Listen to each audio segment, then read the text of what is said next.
ይሄንን ሁሉ ጸንተ ኑር። እንዴት ሰው በሰው አቅም ይቻላል?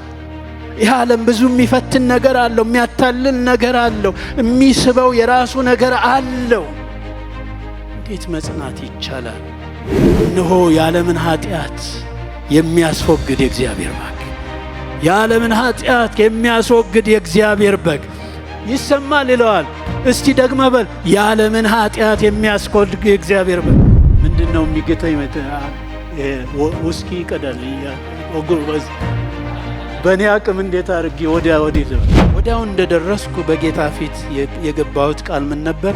መጽሐፍ ቅዱሴን ተቀምጬ ሳይሆን ተንበርክኬ ከዘፍጥረት 1 ጀምሬ እስከ መጨረሻ አንብቤ ነው ከዚህ ሀገር የምወጣው። የጠራን እግዚአብሔር ነው። ያዳነህ እግዚአብሔር ነው። ጸጋ የሰጠህ እግዚአብሔር ነው። ወደ ቤቱ ያመጣህ እግዚአብሔር ነው። እድሜ፣ ጊዜ፣ ዘመን የሰጠህ እግዚአብሔር ነው። ስለዚህ ስለ ወንጌል አብረኸኝ መከራ ተቀበል።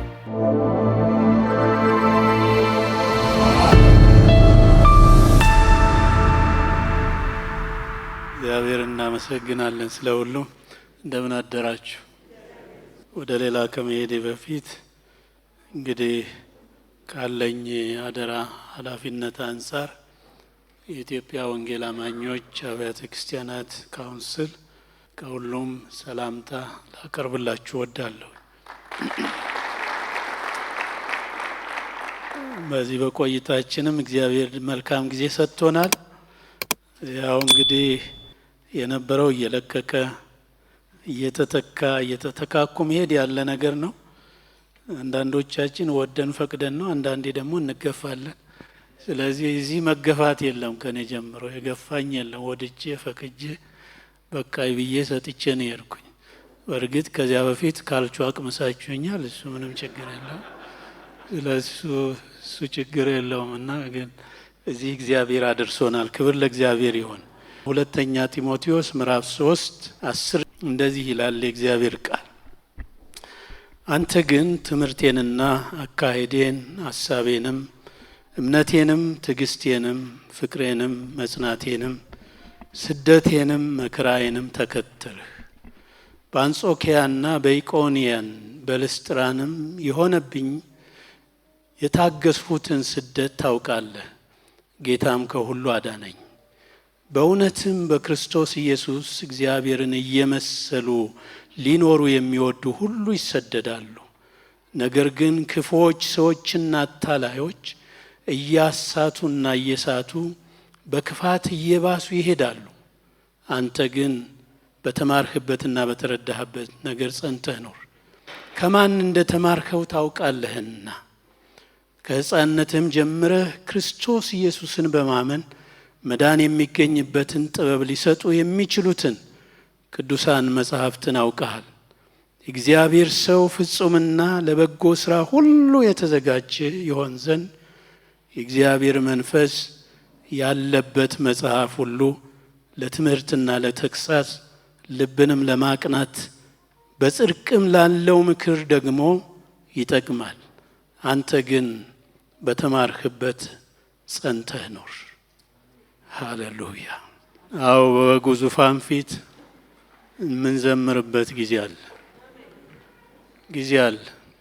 በበጉ ዙፋን ፊት የምንዘምርበት፣ ፊት ለፊት የምናይበት፣ የምናዜምበት ጊዜ አለ። የማይቀር ጊዜ አለ። እውነተኛ የሆነ ጊዜ አለ። ስለዚህ መጨረሻው ቁጥር ይህን ታላቅ ተስፋ እያሰብ የጊዜውን ችግር እንታገሳለን። ጸንተህ ኖር። በተማርህበት በተረዳህበት ጸንተህ ኖር። እንደምታውቁት ሐዋርያው ጳውሎስ ለሁለተኛ ጊዜ ታስሮ በነበረበት ጊዜ፣ ያውም የታሰረው ደግሞ ከምድር በታች በነበረ ቤት ቀዝቃዛ ቦታ ላይ ታስሮ ሳለ የጻፈው መልእክት ነው፣ የላከው መልእክት ነው።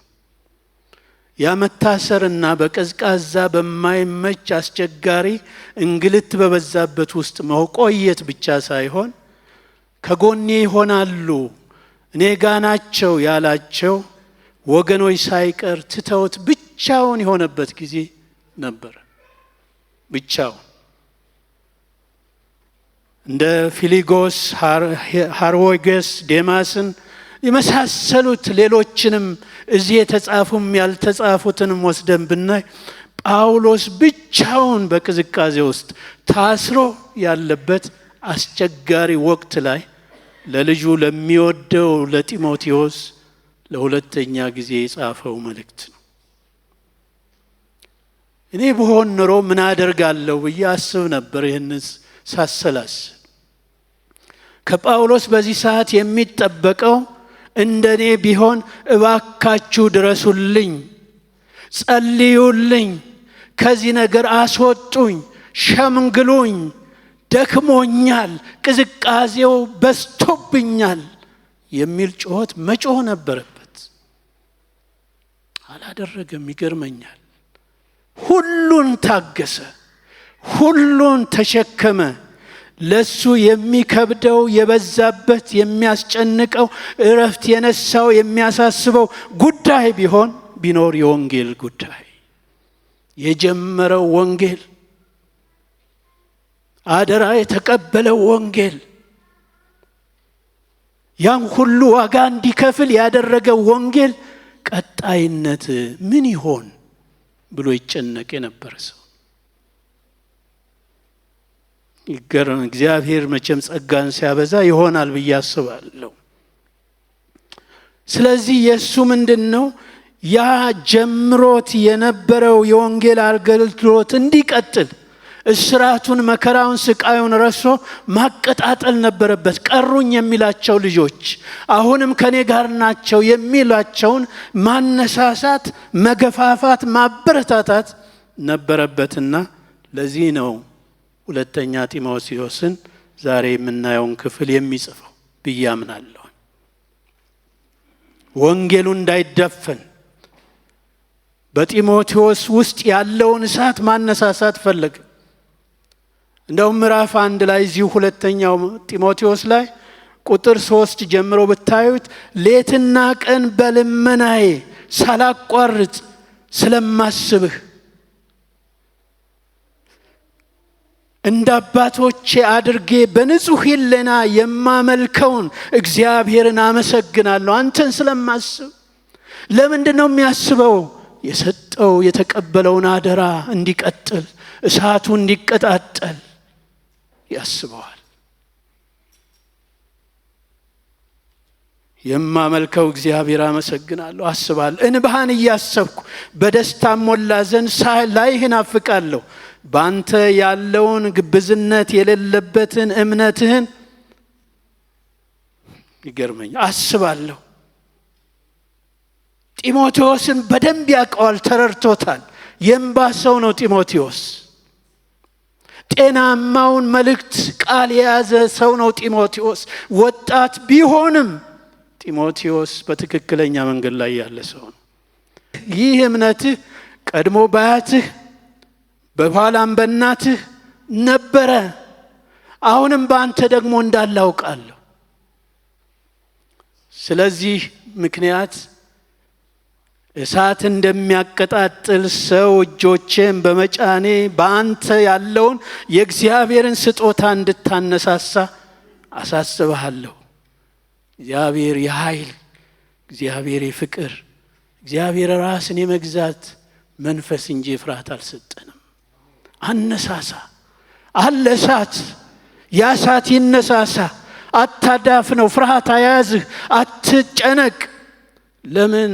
እኔን በልስጥራ በተለያዩ ቦታዎች ያዳነኝ እግዚአብሔር አንተንም ያድንሃል። እሳቱን ይቀጣጠል። የወንጌል ቅናት የበላው እውነተኛ አገልጋይ ይሄ ነው ረሃቡ፣ ይሄ ነው ጥማቱ። ሌላ መሻት፣ ሌላ ናፍቆት የለውም። ምን አሁን እዚህ ምን ትመኛለህ ብትሉ ይሄ ያ የሰራችሁት ሞልተው ማየት ይፈልጋል። አለ እሳት። አነሳሱት። ጸልዩ። እግዚአብሔር ትናንት የሰራ የናዝሬቱ ኢየሱስ ዛሬም ክርዱ አልደከመም። ዛሬም ብርቱ አምላክ ነው። እንኳን ይሄንን ብዙ ይሆናል። ያ የጀመረው ወንጌል እንዳይዳፈን ነው የጳውሎስ መሻቱ። እንደው ቀጥላችሁ ዝም ብላችሁ ብታዩት የሚገርም ነው። ስለ ወንጌል አብረኸኝ መከራን ተቀበል። ሰው ለመከራ ሰውን ይጋብዛል? ሰውን ለመከራ እንዴት ሰው ይጋብዛል? ይሄ ሰው ግን ጳውሎስ አብረኸኝ ስለምን? ስለ ወንጌል መከራ አብረኸኝ ተቀበል። ያዳነን በቅዱስ አጠራር የጠራን እግዚአብሔር ነውና፣ የጠራን እግዚአብሔር ነው። ያዳነህ እግዚአብሔር ነው።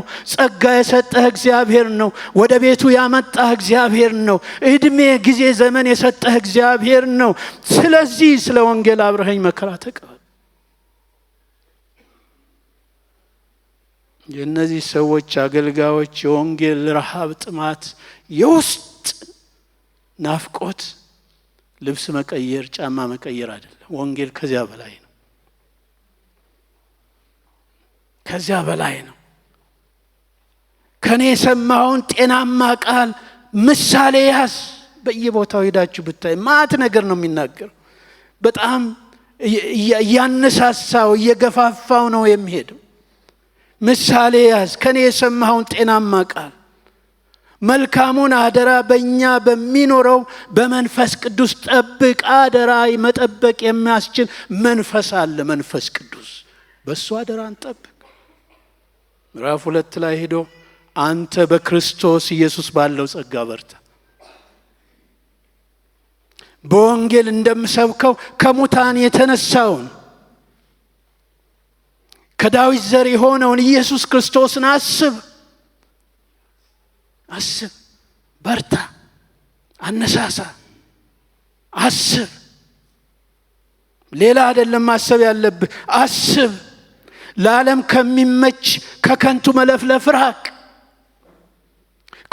ከክፉ ጎልማሳነት መሻት ራቅ፣ ሽሽ።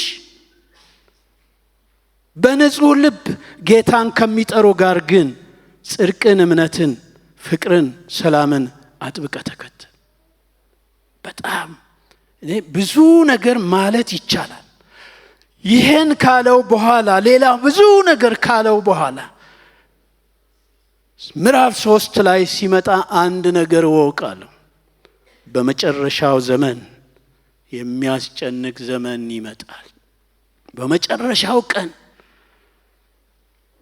ለዚህ ነው የሚያዘጋጀው። በቃ ወደዚያ እየገፋፋው ወደ ወንጌሉ እንዲጣበቅ፣ አገልግሎቱን አደራውን እንዲወጣ፣ እሳቱን እንዲያቀጣጥል ከገፋፋው በኋላ በፊትህ ደግሞ አለ። ምን አለ? የሚያስጨንቅ ዘመን አለ። ስለዚህ በዚያ ዘመን ውስጥ ጸንቶ ለማለፍ የሚያስፈልገው ነገር ምን እንደሆነ ይነግረዋል። በጣም ምዕራፍ 3 ከቁጥር 1 ጀምራችሁ እስከ 9 ድረስ ብታው በጣም ከባባድ ከመጽሐፍ ቅዱስ ውስጥ እንደዚህ ከባድ የሆነ ቃል በብዛት የተነገረበት አለ ብዬ ለጊዜው ማሰብ አልችልም። የሚያስጨንቅ ዘመን ይመጣል። ግን ምልክቱ ምንድን ነው? ምልክቱ እንደዚህ ነው ይለዋል። ሰዎች ራሳቸውን የሚወዱ ይሆናሉ። የሚያሳስባቸው የራሳቸው ጉዳይ ነው። ይሄም ለኔ፣ ያም ለኔ፣ ለዘሬ፣ ለቋንቋዬ፣ ለሰፈሬ፣ ለመንደሬ፣ ለወንድሜ፣ ለእህቴ፣ ለኔ ራስን የሚወድ። ራስን መውደድ ክፉ አይደለም፣ ኃጢአት አይደለም። ግን ሌላውን የሚገፋ ራስን መውደድ ኃጢአት። ራሳቸው ራስ ተኮር፣ ሌላውን በሌላ መልክ የሚያዩት ደንታቢሶች ይሆናሉ። እታችም ይለዋል ገንዘብ የሚወዱ ይሆናሉ። ለተቀን የሚያስቡ ስለ ገንዘብ ነው። ይሄ አሁን የለም ወይ? በመሆኑ እንደው በጊዜያችን በእኛ ዘመን አሁን የለም አለ። ሰው ራስ ወዳድ፣ ከራሱ ውጭ ለሌላው ደንታቢስ የሆነበት ዘመን። ገንዘብ የሚወዱበት፣ ለገንዘብ ለሰው ሳይሆን ለገንዘብ ቅድሚያ የሚሰጡ፣ ለገንዘብ ብለው ሰዎችን የሚገፉ ብዙ አሉ። ስለዚህ ያ ዘመን አሁን ይሆን? በእርግጥ አንዳንድ የመጽሐፍ ቅዱስ ሊቃውንት እንደሚሉት የመጨረሻው ዘመን የሚሉት ኢየሱስ ክርስቶስ ካረገበት ጊዜ ጀምሮ ዳግም እስከሚመጣው ያለውን በጥቅሉ የመጨረሻው ዘመን ነው ይላሉ። እንደዚያ ከሆነ እዚያ ውስጥ አለን። እነዚህ ነገሮች ደግሞ አሁን በመካከላችን አሉ። ገንዘብ የሚወዱ ትምክህተኞች፣ ትዕቢተኞች፣ ተሳዳቢዎች። በጣም ከባድ ነው። እንዴት ተሳዳቢ፣ ትምክህተኛ፣ ትዕቢተኛ፣ ለወላጆቻቸው ሳይቀር የማይታዘዙ። ይህ ብቻ ብሎ አያቆምም። ቅድስና የሌላቸው፣ ፍቅር የሌላቸው፣ እርቅን የማይሰሙ ቅድስና የሌላቸው አሉ። ፍቅር የሌላቸው አሉ። አገልግሎትን ወንጌል አገልግሎትን ራሱ ገንዘብ ማግኛ ማትረፊያ፣ ዝና ማትረፊያ ያደረጉ ብዙ አሉ። ተጠንቀቁ። ይቀጥል። ሐሜተኞች፣ ራሳቸውን የማይገዙ ጨካኞች፣ መልካም የሆነውን የማይወዱ፣ መልካም ሲሆንላችሁ ቀን ጸጉራቸው የሚቆም የሚቸገሩ የሚያማቸው አሉ። እኔ አይደለሁም እያልኩ ያለው መጽሐፍ ቅዱስ ነው። እሱ ያለው ደግሞ ልክ ነው፣ እውነት ነው። የአምልኮት መልክ አላቸው ኃይሉን ግን ሲዘምሩ ልዩ ነው፣ ሲናገሩ ልዩ ነው፣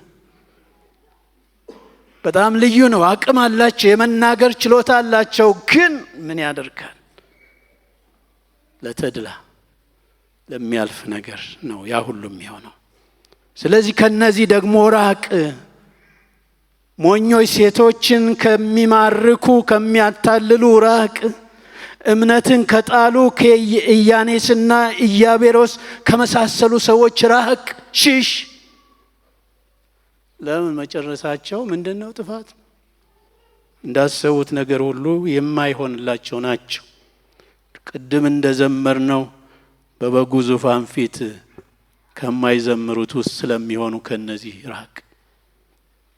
ቤተ ክርስቲያን ወገኖች፣ እህቶች በታላቅ አክብሮት አንዳንድ ጊዜ እየተታለን በአንዳንድ ነገር ተስበን ከእውነተኛው ነገር እንዳንወጣ ከነዚህ ራቁ አሉና ራቁ። መጣላት አያስፈልግም፣ መራቅ፣ መሸሽ። ምን አጋፋን? የምንውልበት ሰፈር በነገራችን ላይ ይወስነናል። እኔ አንዴ እንግዲህ መቼም ድሮ እንደምጠጣ ታውቃላችሁ ይመስለኛል። በደንብ ጠጣ ነበር፣ ምንም ችግር አልነበረብኝ። ያውን ቀጥ ብዬ መሄድ ሳይሆን እየተንገዳገዱ መሄድ። ከጠጡ እንደዚህ ዓመት ነው መጠጣት። እና ያኔ ጌታን ከተቀበልኩ በኋላ ከጓደኞቼ ተለየሁኝ። አንድ ቀን አገኘኋቸው። በቃ አብረን ተጫወት አሉና በቃ ሆይ ሆይ ሲሉኝ ሄድኩኝ። ውሃ ያስኩኝ። ይሄ ምንድነው? ለስላሳ አምቦሃ። ለስላሳው ሲያልቅ አምቦ አልኩ። ከረምቦላ ይጫወታሉ። ከረምቦላ እንግዲህ ያኔ ከየት እንደመጣ ላክም ብቻ ነበረ። እዚያ ቁጭ ብዬ ያለው የዚያ ከረምቦላው ድንጋይ እንዲህ ሲወረውር አንዱ እዚህ ላይ መታኝ። እዚህ ላይ ደማ። አንድ ጓደኛ ያውን ወደ ጌታ ሄዷል። ጌታን ተቀብሎ በዚያ ደስ ይለኛል። እና ቆይ ደማ በቃ ቆይ መድኃኒት እንትን አልኮል አድርግልሃል። እንደዚህ ያዘኝና እሱ እንግዲህ የታወቀ አየር ኃይል ወለድ ባህር ኃይል ካራቲስት ነው፣ በጣም የሰለጠነና እንደዚህ ይዞኝ ምንድነው የሚገተኝ? ውስኪ ይቀዳል። በእኔ አቅም እንዴት አድርጌ ወዲያ ወዲህ ልበል? አይ በቃ እንግዲህ ቀምሰሃል፣ ያው ቀጥላል። እነሱ ከፍቅራቸው የተነሳ ነው። ሰው እስከሚገባው ድረስ እንደዚያ ነው። ከሄዳችሁ በዚያም መልክ ባይሆን በልዩ ልዩ መልክ ያልሆነ ነገር ትጋታላችሁና ሰፈራችን የተለያየ ነው። መንደራችን የተለያየ ነው። ከዚያ መንደር ያወጣን የናዝሬቱ ኢየሱስ የጌቶች ጌታ ሃሌሉያ፣ ክብር ለስሙ ይሁን። ስለዚህ ጢሞቴዎስን ምን ይለዋል? አንተ ግን አለው በቃ ከዚያ ሰፈር አይደለህም። አንተ ግን ትምህርቴን፣ አካሄዴን፣ ሐሳቤን፣ እምነቴን፣ ትዕግስቴን፣ መከራዬን፣ ስቃዬን፣ ስደቴን ተከተል። ሰፈር ቀየርክ፣ መንደር ቀየርክ። ከዚህ በኋላ ከነዚህ አይደለም፣ አንተ የተለየ ሰው ነህ። ሃሌሉያ። በዚያ ላይ ጽና፣ ያንን ይዘህ ቀጥል።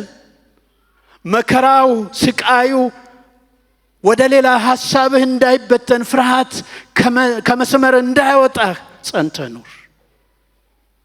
ለምን ስለ ጽድቅ የሚሰደዱ ብፁዓን ናቸው። ማቴዎስ ላይ ታስታውሳላችሁ። መንግሥተ ሰማያት የእነሱ ናትና። መንግሥተ ሰማያት የእናንተ የሆነ ሰዎች ናችሁ። ያ ሰፈር የእናንተ አይደለም። ስለዚህ ተለያይተናል። ደሙ የክርስቶስ ኢየሱስ ደም ድንበር አስቀመጠ። ስለዚህ አሁንም ቀጥሎም ቁጥር 14 ላይ ይመጣና በተማርህበት በተረዳህበት ነገር ጸንተህ ኑር። ጸንተህ ኑር። የተማርከው አለ፣ የተረዳኸው አለ፣ የገባህ አለ። ያ ነው በቃ። ከዚያ በላይ እውነት የለም። አጨምርበት፣ አይቀነስ። በሱ ጸንተህ ኑር።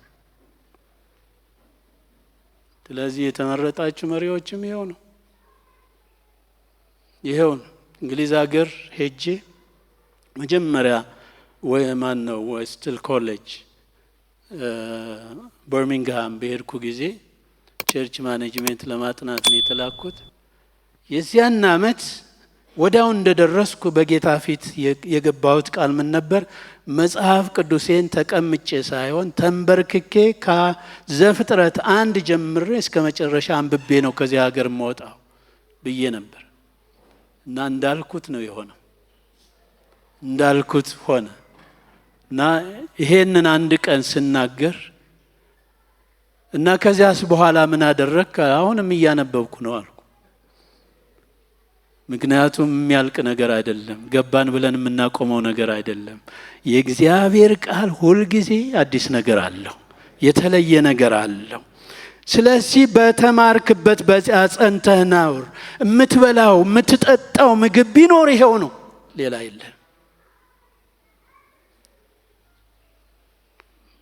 ለምንድን ነው ይሄ ሁሉ የሚሆነው? ከጊዜ ጋር ልሂድና ይሄንን ሁሉ ጸንተህ ኑር። እንዴት ሰው በሰው አቅም ይቻላል?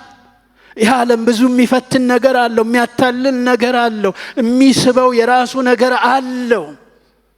እንዴት መጽናት ይቻላል ብዬ ሳስብ ጢሞቴዎስን ጽና ብሎ አይደለም ሚቶ ማጽናት የሚችል መድኃኒት አለ ብሎ መድኃኒቱን ያሳየዋል። ይሄ ምንድነው? መዳን የሚገኝበትን ቁጥር 15 ላይ ሄዳችሁ ከሕፃንነት ጀምረህ ክርስቶስ ኢየሱስን በማመን መዳን የሚገኝበትን ጥበብ ሊሰጡ የሚችሉትን ቅዱሳት መጽሐፍ ታውቀዋል። ሌላው ሁሉ መጽሐፍ ማድረግ የማይችለው ቅዱሳት መጽሐፍት እነዚህ 66ቱ ማድረግ የሚችሉት ነገር ቢኖር ሌላው ሁሉ ለእውቀት ይሆናቸዋል። የተለያየ የአስተሳሰብ እይታችሁን ያሰፋዋል፣ ይጨምራል። ምልከታችሁን በተለያየ መልክ ነገሮችን እንድታዩ ይረዳቸዋል። ግን መጽሐፍ ሁሉ ያደርጋል ማለት አይደለም። ነገር ግን ይሄ መጽሐፍት እነዚህ መጽሐፍት 66 መጽሐፍት ቅዱሳት መጽሐፍት ሌላ የማያደርገውን የሚያደርጉት ነገር ቢኖር መዳን ወደሚገኝበት ጥበብ ነው የሚወስዳችሁ። ሃሌሉያ! መዳን ወደሚገኝበት ጥበብ፣ ወደ ክርስቶስ ኢየሱስ፣ ወደ ጌቶች ጌታ፣ ወደ እሱ ነው የሚያመለክቷችሁ። ከዘፍጥረት ጀምራችሁ በጥንቃቄ ካጠናችሁ እያንዳንዱ ቅዱሳት መጽሐፍት የሚያሳያችሁ ወደ ክርስቶስ። ክብር ለእግዚአብሔር ይሁን። መዳን የሚገኝበትን ጥበብ ሊሰጡ የሚችሉትን ቅዱሳት መጽሐፍ ታውቃለህ። ስለዚህ ትኩረት በእነሱ ላይ ብቻ ይሁን። ሌላ መጽሐፍት አይደለም። መዳን የሚገኝበት ብዙ መጽሐፍት አንብቤያለሁ በተለያየ ምክንያትና ለምሳሌ ከማስታውሰው አንዱ ካነበብኩት ረጅም ጊዜ ከሆነ ስለ ፈረንሳይ አብዮት አንድ ምሁር የጻፈውን ማንበቤ ትዝ ይለኛል። እና ምንድነው ያ መጽሐፍ የሚናገረው? በፈረንሳይ ሀገር እድገት ለማምጣት በጣም ጨካኝ የሆነ መሪ መነሳት አለበት ብሎ ነው። ዳስ ካፒታል ምናምን የሚል መጽሐፍ ነው። ጨካኝ የሆነ መሪ መጀመሪያ መነሳት አለበት። አገሪቱን ያ ጨቋኝ የሆነ ህዝብን ጨቁኖ ከገዛ በኋላ የሚመጣው ሰው ነው ህዝብ ሊቀበለው የሚችለው። ስለዚህ ጨቋኝ መሪ መጀመሪያ ያስፈልጋል ነው የሚለው። እንግዲህ የፍልስፍና ሰው ነው ያየበት እይታ ያ ነው። ሰው እንግዲህ ሲጨቆን ኑሮ ሌላ መልካም ገል አረቶ የትናንትናውን እያሰበ እንግዲህ እኔ በቃ ሌላ እንዳይመጣ ይሄንን እንጠብቃለን ይላሉ። ይሄ የኔና የናንተ መጽሐፍ እግዚአብሔር በእጃችን የሰጠን መጽሐፍ መዳን ወደሚገኝበት ጥበብ፣ ሰላም ወደሚገኝበት፣ እረፍት ወደሚገኝበት፣ እፎይታ ወዳለበት፣ ደስታ ወዳለበት ይዞ የሚሄድ መድኃኒት ነው። ስለዚህ ጸንተህ ኑር። ሊያጸና የሚችሉ ደግሞ ቅዱሳት መጽሐፍት ናቸው። አዎ ታውቃለህ፣ ስላወክ ማንበብ ማቆም የለብህም፣ ማጥናት ማቆም የለብህም። ቀጥል። አዲስ ነገር አላቸው እነዚህ መጽሐፍት። በጣም ኢንካሬጅ ያደርገዋል። በጣም መዳን የሚገኝበት ጥበብ ብቻ አይደለም። የእግዚአብሔር ሰው ፍጹምና ለበጎ ስራ ሁሉ የተዘጋጀ ይሆን ዘንድ የእግዚአብሔር መንፈስ ያለበት መጽሐፍት ሁሉ እና እዚህ ውስጥ የእግዚአብሔር ሰው ፍጹም አድርጎ የሚያዘጋጅ ለበጎ ስራ የሚያዘጋጅ ቢኖር ቅዱሳት መጽሐፍት ናቸው። ምህረትን የተማርነው ከክርስቶስ ነው።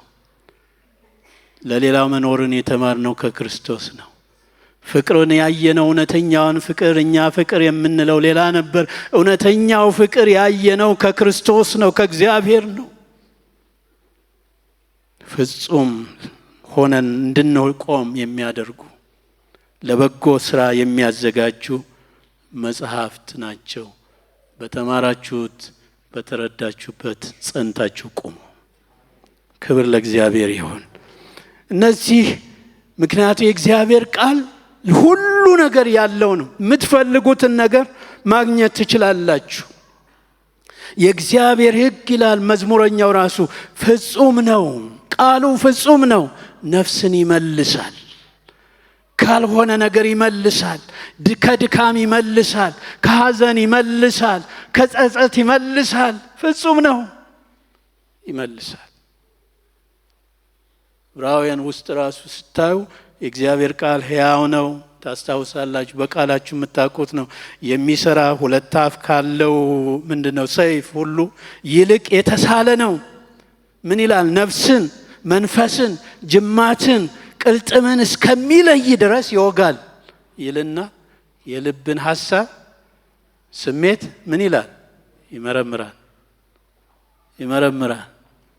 ስለዚህ የእግዚአብሔር ቃል ለሁሉ ነገር መድኃኒት ስለሆነ ጸንቶ ለመቆም ወሳኝ ምግብ ስለሆነ ጸንቶ ለመቆም በበጉ ፊት አንድ ቀን ለመዘመር ለዚያ ጊዜ ለመብቃት በዚህ ቃል ላይ እንድትቆሙ ደግሜ ለማሳሰብ እወዳለሁ። ያም ብሎ ማቀም ያው ብዙዎቻችሁ የምታውቁት ቃል ስለሆነ የእግዚአብሔር መንፈስ ያለበት ለትምህርት ይጠቅማል። ካለንበት ሁኔታ መረዳት የምንችልበት እውነተኛው መነጽር የእግዚአብሔር ቃል ነው። ቃሉ ያስተማሪ ቃል ነው። ወደ እውነት የሚያመጣ ቃል ነው። የጠፉትን የሚመልስ ቃል ነው። ትምህርት ለመማር ለማወቅ ነገሮችን ለመገንዘብ ከፈለግ እንደ መጽሐፍ ቅዱስ ያለ አስተማሪ የለም። ማሳስት አስተማሪ በእውነት ላይ እንድንጫማ የሚያደርግ ዕውቀትን የሚሰጥ ነው። ለትምህርት ይጠቅማል፣ ለተግሳጽ ይጠቅማል፣ ልብን ለማቅናት ይጠቅማል፣ በጽድቅ ላለው ምክር ሁሉ ይጠቅማል። ስለዚህ ለመጽናት ለመቆም በዚህ በሚያስጨንቅ ዘመን እኛም ባለንበት ወደፊት ወደ ጌታ እስከምንሄድ ወይም ጌታ እስከሚመጣ ድረስ ላለው ዘመን ጸንተን ለመቆም እግዚአብሔር የሰጠን ድንቅ ነገር ቢኖር የዕለት ምግባችን እዚህ ውስጥ አለ። ለመማር ከፈለጋችሁ እዚህ ላይ ጊዜ ስጡ። ልብን ለማቅናት መድኃኒት ነው። ለተግሣጽ መድኃኒት ነው። በጽድቅ ላለው ነገር መድኃኒት ነው። ለምንድን ነው ይሄ ሁሉ ለዚህ ሁሉ መድኃኒት አድርጎ የሚያቀርበው ብዬ ሳስብ ለካ እዚሁ ላይ ምን ይላል? የእግዚአብሔር መንፈስ ያለበት ስለሆነ። ሌላው መጽሐፍ ሁሉ ተጠቅሎ ሰዎች የጻፉት ልምዳቸውን፣ ዕውቀታቸውን፣ ግኝታቸውን ያስቀመጡባቸው መጽሐፍት ናቸው። ይሄኛውን ከሌላው ሁሉ መጽሐፍ የሚለየው መንፈስ ያለበት መጽሐፍ ነው። የእግዚአብሔር መንፈስ ሃሌሉያ፣ የሚያቀና መንፈስ፣ የሚመልስ መንፈስ ያለበት ስለሆነ የተለየ መጽሐፍ ነው። ፈረንሳዊ ፈላስፋ ዛሬ ስለ ፈረንሳይ እንግዲህ ብዙ አልኩ መሰለኝ። ቮልተር የሚባል ፈላስፋ ነበረ።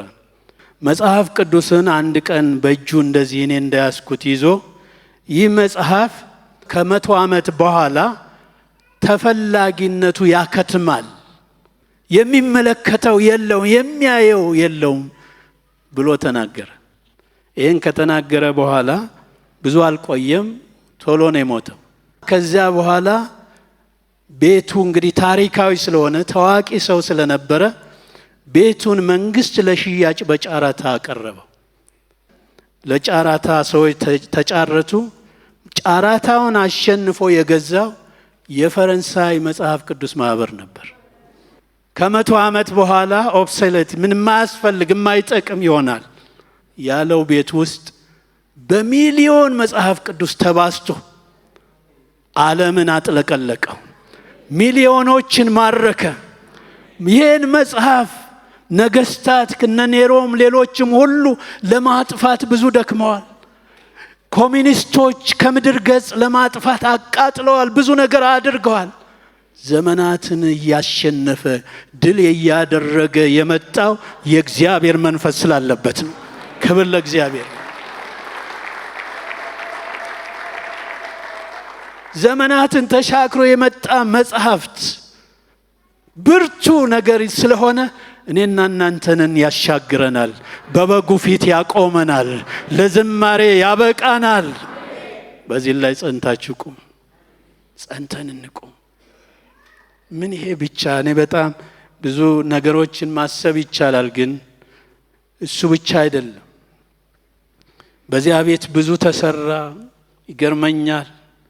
እነ ሉተርን የማረከ ማርቲን ሉተርን ሉትራውያን እንግዲህ የሆን ሰዎች የማረከ መጽሐፍ ቅዱስ ነው። ጻድቅ በእምነት ይኖራል። በቃ ያችን ማለፍ አልቻለም። ማርቲን ሉተር ውስጡ ዘልቆ ገባ፣ ምርኮኛ ሆነ። ሮሜ 1:17 ላይ ነው ያለው። ጻድቅ በእምነት ይኖራል፣ ሌላ የለውም። በእምነት ይኖራል። የሚያምነው ብርቱ ስለሆነ በእምነት ይኖራል። በንጉሱ በፖፑ ፊት ቆሞ እግዚአብሔር ካልኩት ከያዝኩት አቋም አልነቃነቅም፣ አምላኬ ሆይ እርዳኝ አለ። አሻገረው፣ አስመለጠው። ብዙዎችን የማረከ መጽሐፍ፣ ደረጀን ካረቂ ቤት ያወጣ መጽሐፍት፣ እዚህ እናንተን ያስቀመጠ መጽሐፍት፣ ዛሬ እንድዘምሩ እንድዘሉ ያደረጋችሁ መጽሐፍ። ሃሌሉያ። በዚህ ላይ ጽኑ፣ ሌላውን ተውት። ከሰማይ አመጣላችኋለሁ የሚል ካለ ከሰማይ የተሰጠን ብቸኛው ቃል ይሄ ነው። አይጨመርበትም፣ አይቀነስም። ይሰራል፣ ይሰራል፣ ይሰራል፣ ይሰራል። ክብር ለእግዚአብሔር ይሁን። ሃሌሉያ። ይሄንን ነው የምናውቀው፣ የቀመስነው፣ ያየነው፣ የጣመንም እስከ ዛሬ ይዘነው ያለንም ብቸኛው አንድ እንግሊዛዊ የታወቀ እሱም እንዳውም የሰባኪያን ልዑል ፕሪንስ ኦፍ ምንድን ነው ፕሪቸርስ ነው ምናምን የሚል ይሄ ማን ነው ቻርልስ ስፐርጀን የሚባለው ሰባኪ ታዋቂ በጊዜው የነበረ ትልቅ ኮንፈረንስ የአደባባይ ትምህርት ለመስጠት ዝግጅት ያደርጉ ነበር እና በዝግጅቱ ላይ ፕሮግራሙ ደርሶ ይሄን እንትኑን ድምጽ ማጓያውን ቴስት ያደርጉ ነበርና አሁን እዚህ አንዳንዴ 1 2 3 እንላለን አይደል ይሰራል 1 2 3 ነቄስ መላኩ እንደሱ ይሆናል እኔማ 1 2 3 ይሰራል ይባላል ስፐርጅን በዚያ ያን ቴስት ሲያደርግ አንድ ነገር ተደረገ ይል ነበር ደጋግሞ እነሆ የዓለምን ኃጢአት የሚያስወግድ የእግዚአብሔር በግ የዓለምን ኃጢአት የሚያስወግድ የእግዚአብሔር በግ ይሰማል ይለዋል እስቲ ደግመህ በል የዓለምን ኃጢአት የሚያስወግድ የእግዚአብሔር በግ ይሄንን እሱ ሲናገር አንድ ሴት ርቀት የሰማች ለኢየሱስ ክርስቶስ እጇን ሰጠች ምርኮኛ ብዙ ሰዎችን ማረከ ኢየሱስ ከጓዳቸው አወጣቸው በክብር ስፍራ አቆማቸው ንረዳቸው ተከላቸው አጸናቸው ሌላ ነገር አይውሰደን ይሄ ብቻ የዕለት ምግባችን ይሁን የሚያቆመን እሱ ነው የእግዚአብሔር ቃል ሰማይና ምድር ያልፋሉ ቃሌ ግን ሳሩ ይደርቃል አበባው ይጠወልጋል ቃሌ ግን ለዘላለም ትኖራለች ለዘላለም የሚኖር ባለቤቱ ጋር እስከምንገናኝ ተመለሱ መንገድ ስንሰጥ ተመለሱ የሚለን የሚመክረን የሚያጽናናን የእግዚአብሔር መንፈስ አለበት መጽሐፍ ስለሆነ ነው እሱ ላይ መቆም አለብን እግዚአብሔር የተባረከ ይሁን ብዙ አሁን እነ ቄስ እየተቁነጠነጡ እንደሆነ አውቃለሁኝ ይገባኛል ያው የመገለጥ አለኝ እኔም እንደማ እንትን ይላሉ እግዚአብሔር ይባረክ ጸንተን በቃሉ ላይ እንኖር የሚመክረን የሚመልሰን የሚያጽናናን የሚያስተምረን ለጽድቅ ላለው ነገር መድኃኒት ፍቱን መድኃኒት አቅጣጫ የሚያሳየን የእግዚአብሔር ቃል ስለሆነ ዘመኑ ደግሞ እኔ ያለኝ የሚል ብዙ ዘመን ነገር ስላለበት ያን ሁሉ ማለፍ የሚያስችለን የሚመክረን የእግዚአብሔር ቃል ነው እና ላስቸግራችሁ ነው እንቁምና ጸልያለን እየቆማችሁ እንደቆማችሁ ግን መዝሙረ ዳዊት ላይ ያለውን ምዕራፍ 1 ከቁጥር 2 ጀምሬ እንዲሁ መሃል ላይ እዚያ ላይ ምስጉን ነው በክፉዎች መንገድ ያልሄደ ምናምን ነው የሚለው እና እሱ ላይ ቀጥሎ ምን ይላል ነገር ግን ይላል በእግዚአብሔር ሕግ ደስ ይለዋል ምስጉን የሆነ ሰው በማን ሕግ ደስ ይለዋል በእግዚአብሔር ሕግ ደስ ይለዋል ሕጉንም በቀንና በሌሊት ያስባል ያ ብቻ አይደለም እርሱም በውሃ ፈሳሾች ዳር እንደተተከለች ፍሬዋን በጊዜዋ እንደምትሰጥ ቅጠሏም እንደማይረግፍ ዛፍ ይሆናል ምን ይሆነ በእግዚአብሔር ሕግ ደስ የሚለው ሕጉንም ቀንና ሌሊት የሚያስብ እሱ እንደለመለመ ዛፍ ይሆናል የሚሰራ ሁሉ ይከናወንለታል አንብቡት ቅጠሏ እንደማይረግፍ ዛፍ ይሆናል እንዳንጠወልግ ዓለም እንዳታጠወልግ እንዳታደክመን ጉልበታችን አቅማችን የእግዚአብሔር ቃል እነሆ ጌታ ኢየሱስ